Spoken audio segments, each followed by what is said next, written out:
Hello and good morning, and thank you everyone for coming today, despite the somber circumstances we find ourselves in. I want to take a moment today to thank the Blitz community for showing up today, really to join us as we remember the seasons of team punishment and Pickens my nose. I see many notable names have come to demonstrate their support here today. I want to extend my thanks to such fantasy dignitaries such as Tekamaki Tuna Troops and main event participant for having shared their words of support here in these recent days. Team punishment has simply passed away much too young, and unfortunately it's due to a case of stubbornness. Well, he relied on his running back strategy, but the universe around him has changed. It should be of no surprise to anyone that 8 of the 20 receivers in this league belong to Cooper Troopers, Guardians, and Vatican Cities, and that they have a combined 16-2 record this year. What did Lou do? He drafted Odell Beckham Jr. as a free agent. Furthermore, since the beginning of the season, despite his poor start, he has only made 3 roster moves. Well, unfortunately, the case for poor Danny Boy isn't much better. While he's fluid with his fantasy strategies and his thinking, his season has been cut short by a total lack of production. Through 6 games, he's only scored 385 points. That's an average of 64 points a game, everybody. It's not like Danny didn't make good decisions. He's out there trying. He's working the free agency market. He's doing everything he can. He even responds to trade offers promptly. At the end of the day, though, to quote the great Vince McMahon, you can't shine shit.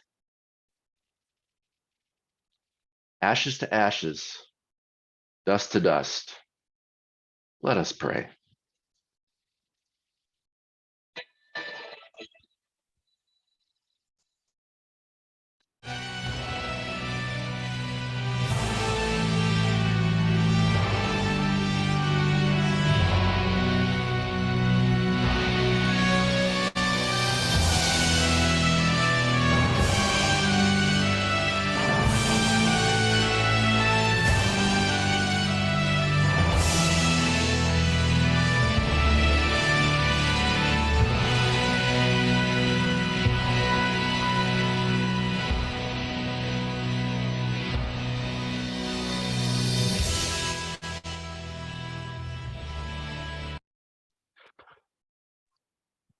All right, and welcome everybody to another magnificent week in Fantasy Football Blitz.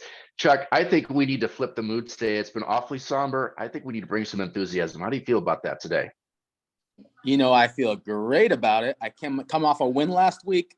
The mood is great. There was a lot of wins last week where teams won with 50, 60 points. That's a great feeling. When your team doesn't show up and you still get the W and you grind out the win, in the words of Dan Campbell, that is grit. You come away with a win and you don't play your best. That is the true definition of grit. And I feel great, Popey. Happy to be with you.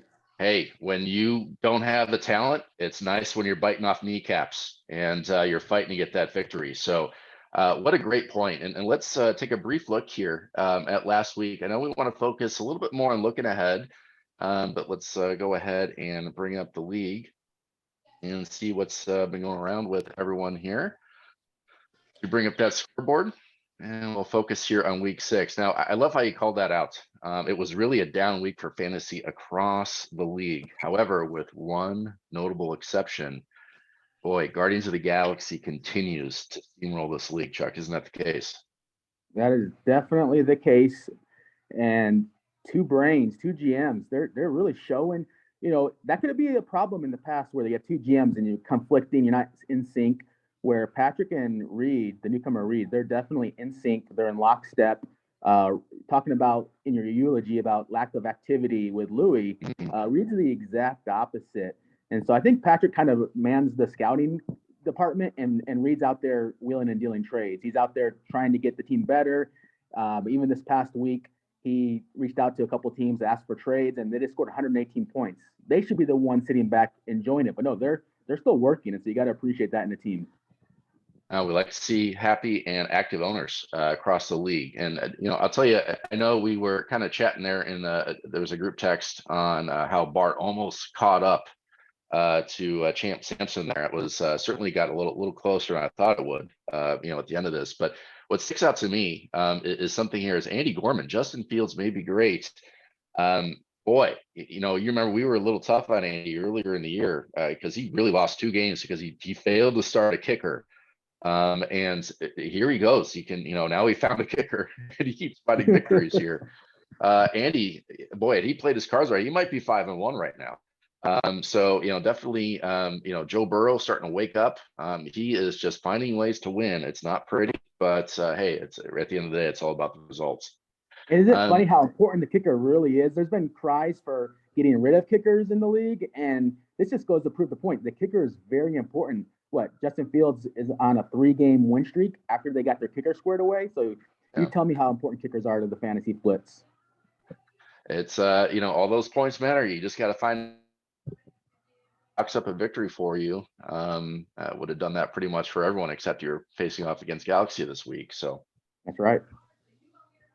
All right. Well, let's do we want to do a quick look ahead, or would we prefer to check out the standings today and kind of weigh in how things are coming together? I say we look at standings first and it's see where the lay of the land looks like right now. Okay, that's a good idea. And let's blow this up here in case some folks are watching on their respective phones. So, well, as we can see here, there's it looks like we have, well, really 3, but you could even make a case for 4 teams that starting to pull away here from the top. But we're seeing a lot of mediocrity this year. But again, it's unfortunate. It does appear that team punishment and Pickens just not going to be able to contribute in the postseason. Anything else jumping out here as being interesting to you? Well, I don't want to be a mathematician wizard, but if you take team punishment and Pickens my noses combined record, they're combined 2-10, Popey, and so that just has to hurt. Yeah, I'll take a look at the standings right now, and Cooper Troopers looking at a 99% chance to win or go to the playoffs, I should say, but they're looking really good to win the division. They have a 1-game lead over you, and you said it earlier. Common theme of Coopers, Vatican, Champ Sampson, and Guardians.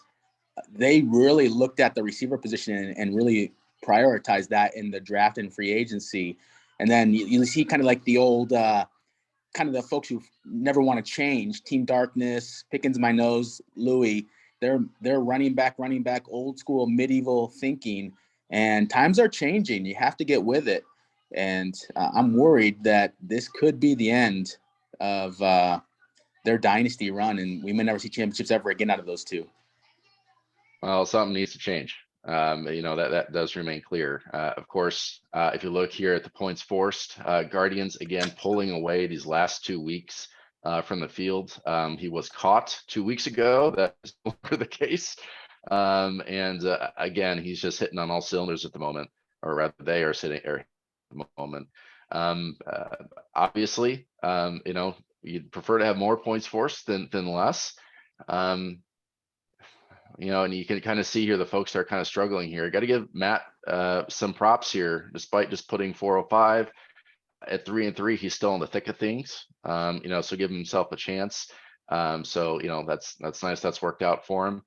Of course, the other for Danny down here at 385 is that when you also look at points allowed, Danny's also near the tippy top. Just a recipe for disaster. And for body bags, frankly. So, is what that is at the moment. And hey, you like to see Bart leading the league in roster moves, 18. That's even a little bit higher than some of the folks that are very active. So I need to probably look in a little bit more to see what Bart's been doing over there. Yeah, Bart's definitely been active. You know what, though? Look at his points allowed, 562, just 50 points over Danny, who's the second highest. And that's hard to win when you're just putting up a ton of points on the opposite side and hoping your team has a maximum effort game. 2-4, he's not out of it by any stretch of the imagination. He gets a little bit of that points allowed to go the other way in his favor. But look at the guy. You said 18 moves. He's definitely scrambling. He's working. He's in the lab. He's testing. He's mixing. He's trying to see what's the right combination for the boozers. He's concocting a new drink, and we will see if this week turns out to be any different. Well, and that's why we always talk about how critical points forced is. Obviously, the league gets the cherry. You know, I think you get $100 in this league for winning the points forced crown, but tiebreakers, that's what for playoff seeding, that's what's so critically important. You got to get those points on the board. You know, and that's why, like, as an example, you look at like someone like Team Rant, you know, the computer saying, all right, 19% chance, but you know, like someone like Bart, who has just a little bit more, has more points for us, is going to win those tiebreakers. And so again, that's why Danny and really Lou are pretty much going to be out of it here. Speaking of the Bart household, Christy with 1 move and Bart with 18. 2 different strategies, or maybe just a kind of a testament of their teams. When you draft perfect like Christy did, you know, why make any changes? Right. So that makes sense for me. Like I really respect that. Like if Christy could keep it like I'm sure she can't, because of bye weeks, you're gonna have to make changes. But you know, hey, that's just a testament of how great that draft was for her. So I think that's all right there. We'll go ahead and just do a quick look ahead, and then Chuck, you're gonna close us out with the power poll. Is that right? I sure am. Yeah, I got power rankings out ready to go, just out of the oven. All right. Well, I know obviously we got some good looking games here next week. Christie's roster still not maximized. I assume that she's made some free agency adjustments. You know, you would think like, ooh, big time matchup, Cooper Troopers and Vatican City. You know, Cooper Cup and Josh Allen on my side are out. You know, Cooper Cup for Cooper Troopers. So, you know, it's going to be interesting to see how our B teams match up and do well. Not feeling good that I have Russell Wilson in the running gun right now. So we'll see if that makes sense. I'm also trying to make some moves here this week. Might be out of time though. So we'll see what happens. Hey, Popey, for your guys' game, real quick on you versus Cooper. I mean, that's battle for the Ryan Day division. She's 6-0, you're 5-1. Both you guys' key players are on bye, and only 6 points separate you guys from points forced. And so if you happen to pull this one out, you'll both be 6-1. But if you don't beat her by more than 6 points, Christy will still be on top of the division. So she has that little tiebreaker with the points forced you mentioned earlier. Very interested to watch this one play out with top 2 teams in the day division without their star players. Going back to that grit word, who has the grit to pull this victory out for sure? Yeah, one of the things that I'm watching, at least certainly on my side, you see these cues here. I got Jalen Waddle has, I believe that's a late game, and another a late game there with the question mark. Makes me a little nervous. We'll see what happens there. Looks like Michael Thomas is out tonight. Not that he was going to start anyways, but it will be interesting, right? She looks like she's going with Kyler. You know, I almost prefer that she goes with Tua here. You know, because of you know, the Waddle, I think can you know, take care of that and cover a little bit there. I know Thursday night games are rough, so it's either going to be feast or famine tonight for Kyler. We might find out tonight how this matchup is going to turn out this week. We'll have to see. Yeah, there's another game I'm very interested to see, almost as much as Cooper Troopers versus Vatican. The second one I want to see is Little Giants versus Champ Sampson. This could be Young Berlin's best team he's ever had, and he's right at 500. Jamar Chase is going to get back to that late season form he had last year, and Robinson is back healthy with the the Commanders. Sorry about that, everyone who's in TV land. Don't cancel me. But yeah, so I'm looking at Little Giants to just really have a strong showing. Herbert's going to get back on track. Devontae Adams is going to get back on track. And then Champ Sampson, what can you say? I really like Jake's team. I don't know why I've liked it since day one, and I still like it. Trevor Lawrence is going to surprise some folks. Saquon, I think Saquon might be the real deal this year. I think we have Saquon back. This is what the Giants have wanted from day one.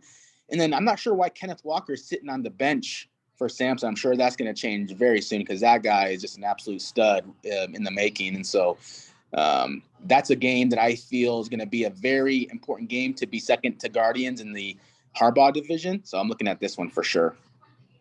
Yeah, I was crushed. I was gonna, you know, when the news was, oh, it's gonna be Ken Walker, and I was like, oh, I got to get in a claim for Ken Walker, and it was like, oh no, he's already sitting on Jake's team. I was like, oh goodness gracious.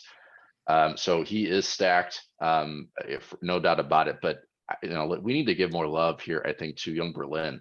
Brees Hall went under the radar for a lot of folks. What a value there. And so, this team is starting to click. Jamar's waking up. Justin Herbert, even his mediocreness is very good and providing some production there. So, kudos to young Berlin. And just keep doing what you're doing, sir. It's you're starting to yield some results for sure. Absolutely. Absolutely. All right. So, Chuck, I know you wanted to close us out here. What is going on from your perspective with, from league rankings? Like, who are the teams to watch out for? Well, I have a list of teams that I think are, there's a drop off after, I would say, I don't know. Well, there's a top three for sure. So if we were to do kind of the tiers like we do in the draft, there's definitely a top three tier, and that's going to be number one, the Guardians of the Gridiron, 5-1, over 600 points forced. No one's even over 100 points over the next person. So Guardians comes in number one.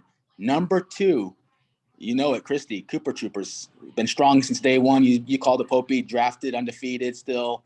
And then number three, the almighty Vatican. Thank you for providing our eulogy today. And that just goes fitting with the team Vatican and how powerful they are. You've had a 3-game winning streak, Popey. But here's what I'm going to say. So those are my top three. And I'm right below that tier is Champ Samson. Jake's at 4. And so Samson's right on the edge. And then Little Giants is 5. So that's why I have Samson and Little Giants in that battle between 4 and 5. But check this out. In the next 3 weeks, the Guardians plays 2 of the top 3 teams, Cooper and Vatican. I'm sorry, plays the top 2 of the top 3 teams, Cooper and Vatican, in 2 of the next 3 weeks. So Guardians plays Cooper and Vatican. Cooper in the next 2 of the next 3 weeks plays Vatican and Guardian. And then you, Popey, in the next 3 weeks, you play Cooper, Guardian, and Champ Samson. So that's a little round robin between those top 4 teams. It's going to see how this makes out in the next 3 to 4 weeks, who's left standing up top. I still think all teams are going to be strong, but it's going to be very, very I'm excited to see who comes out on top of that little 3-game round robin matchup between the 4 teams. That's a great point. I was able to hang the lone loss on the Guardians. I don't know that I'll be able to do that again. We'll have to see. Maybe I'll get bye week lucky there. But it is a chance really for the rest of the league because, while these, really the top teams at the moment have been feasting on some of the lessers. And so, that's why we have such the cream there at the top. But, now that we're going to start, hanging L's on each other, it's definitely going to give, someone else in the league a chance to rise up and perhaps make a run. So, maybe one of those 3-3 teams, is able to kind of sneak in there, get some momentum. So it'll be interesting to see what happens there. But again, everyone, we appreciate you guys hanging out and spending some time with us here today. Want to make sure that you enjoy your weekends and really, focus on the things that matter in your life. Make sure that if there's someone that you love, tell them that you love them, because really at the end of the day, really this could happen to you. And, if you're not careful. So everyone, please enjoy your weekends. Thanks, everybody.